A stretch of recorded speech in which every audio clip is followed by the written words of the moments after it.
जय हिंद प्यारे बच्चों, आज का सुप्रभात। कक्षा 8 के बच्चे ध्यान देंगे। पाठ्य पुस्तक हिंदी वॉल्यूम 2 में पाठ 10 प्रेमचंद जी के साथ 2 दिन, इसमें 2 पठन कार्य के वीडियो आपके अपलोड हो चुके हैं जिन्हें आपने देखा होगा।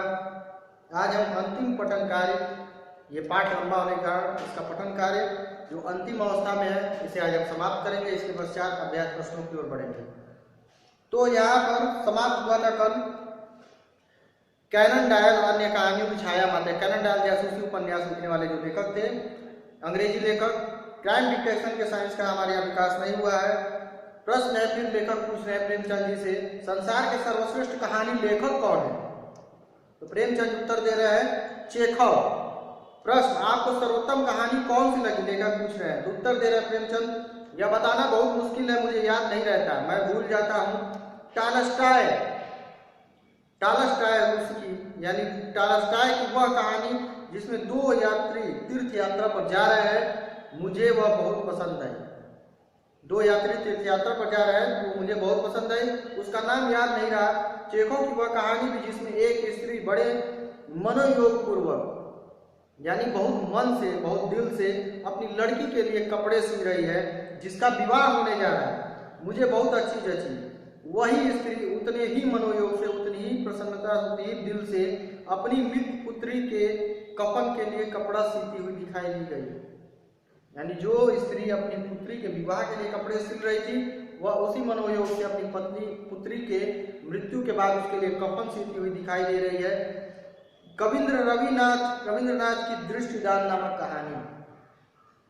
कविंद्र यानी कवियों में जो श्रेष्ठ, रविंद्रनाथ टैगोर की दृष्टिदान नामक कहानी भी अच्छी है कि यह संसार की अच्छी से अच्छी कहानियों से टक्कर ले सकती है। इस पर मैंने पूछा, लेखक ने पूछा कि काबुलीवाला के विषय में आपकी क्या राय है? प्रेमचंद जी ने कहा, निस्संदेह वह अत्युत्तम कहानी है। काबुलीवाला एक कहानी है। वो कह रहे हैं कि निस्संदेह यानी बिना कोई संदेह, अत्युत्तम यानी अति उत्तम, बहुत उत्तम कहानी है, अच्छी कहानी है। उसकी अपील यूनिवर्सल है, उसकी अपील यूनिवर्सल है। पर भारतीय स्त्री का भाव जैसे उत्तम ढंग से दृष्टिदान में दिखाया गया है, वैसा अन्यत्र शायद ही कहीं मिले। मोपासना की कोई कहानी बहुत अच्छी है। मोपासना की कोई कहानी बहुत अच्छी है। प्रेमचंद जी टॉलस्टॉय के उतने ही बड़े भक्त हैं जितना मैं तुर्गनेव का। यानी लेखक जो है वो कह रहे हैं कि प्रेमचंद जी रूसी जो कहानीकार हैं, टॉलस्टॉय के जितने प्रशंसक है, भक्त हैं, उतना ही मैं तुर्गनेव का हूँ। उन्होंने सिफारिश की कि टॉलस्टॉय के अन्ना कैरेनिना और वार एंड पीस शीर्षक कहानियां जरूर पढ़ो। प्रेमचंद जी ने कहा कि टॉलस्टॉय की 2 कहानियां हैं, अन्ना कैरेनिना और वार एंड पीस, युद्ध और शांति। अन्ना कैरेनिना और युद्ध और शांति, ये 2 उनके जो कहानियां हैं, ये बड़ी कहानियां, लंबी कहानियां हैं, इसको पढ़ो। पर प्रेमचंद जी की एक बात से मेरे हृदय को बड़ा धक्का लगा, जब उन्होंने कहा कि टॉलस्टॉय के मुकाबले तुर्गनेव बहुत क्षुद्र है, यानी छोटे हैं। यानी लेखक तुर्गनेव को मानता था और प्रेमचंद टॉलस्टॉय को। तो प्रेमचंद ने कहा कि टॉलस्टॉय के मुकाबले तुर्गनेव क्या है, बहुत छोटे हैं। तब मेरे मन में यह भावना उत्पन्न हुए बिना न रह सकी कि प्रेमचंद जी उच्च कोटि के आलोचक नहीं है। मैंने प्रेमचंद जी से निवेदन किया कि तुर्गनेव को एक बार फिर से पढ़िए। लेखक ने कहा कि ये आलोचक आप नहीं हैं, आप तुर्गनेव जी को एक बार फिर से पढ़िए। प्रेमचंद जी के सत्संग में अजीब आकर्षण है। उनका घर एक निष्कपट, आडंबर शून्य सदगृहस्थ का घर है।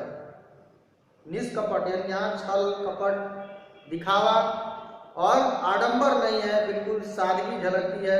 ऐसे सदगृहस्थ, सच्चे गृहस्थ का जो गृहस्थ जीवन जीता है, ऐसे गृहस्थ का घर है। और यद्यपि प्रेमचंद जी प्रगतिशील है, समय के साथ साथ बराबर चल रहे हैं, प्रगतिशील, समय के साथ बराबर चलते जाना, प्रगति करते जाना, फिर भी उनकी सरलता तथा विवेकशीलता ने उन्हें गृहस्थ जीवन के सौंदर्य को अक्षुण्ण तथा अविचलित बनाए रखा है।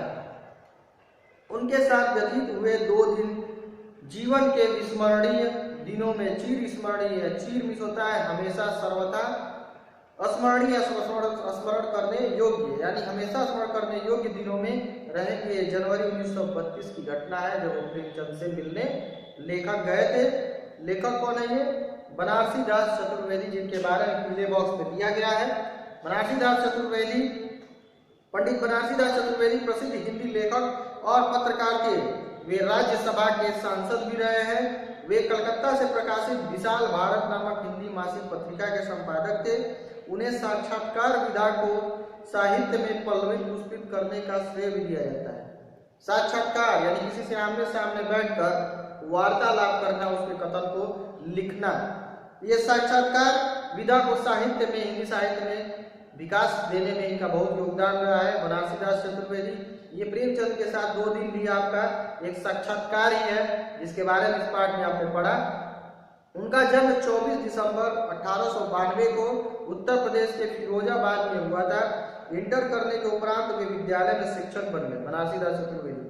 फिर शिक्षक की नौकरी छोड़कर वे साहित्य की सेवा, हिंदी साहित्य की सेवा में लग गए। उन्होंने आर्य मित्र और नवजीवन का भी संपादन किया। आर्य मित्र और नवजीवन नाम की पत्रिका या पत्रिका उन्होंने संपादन किया। फिर वे महात्मा गांधी के संपर्क में आए, हमारे राष्ट्रपिता महात्मा गांधी, और देश सेवा में लग गए। उन्हें वर्ष 1973 में पद्म भूषण से सम्मानित किया गया।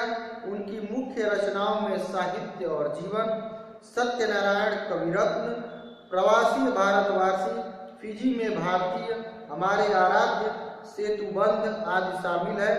2 मई 1985 को उनका देहावसान हो गया।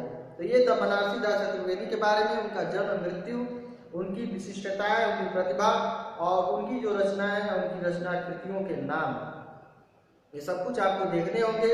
इससे जुड़े प्रश्न परीक्षा में आपसे पूछे जा सकते हैं। इसलिए लेखक जिन्होंने इस पाठ को लिखा है, उनके बारे में, कवि परिचय के बारे में आप अच्छे से देख लेंगे, जिससे आपको परीक्षा में सहायता मिल सके। अगली कक्षा में हम अभ्यास प्रश्नों की ओर बढ़ेंगे। अभी के लिए आपकी कक्षा समाप्त।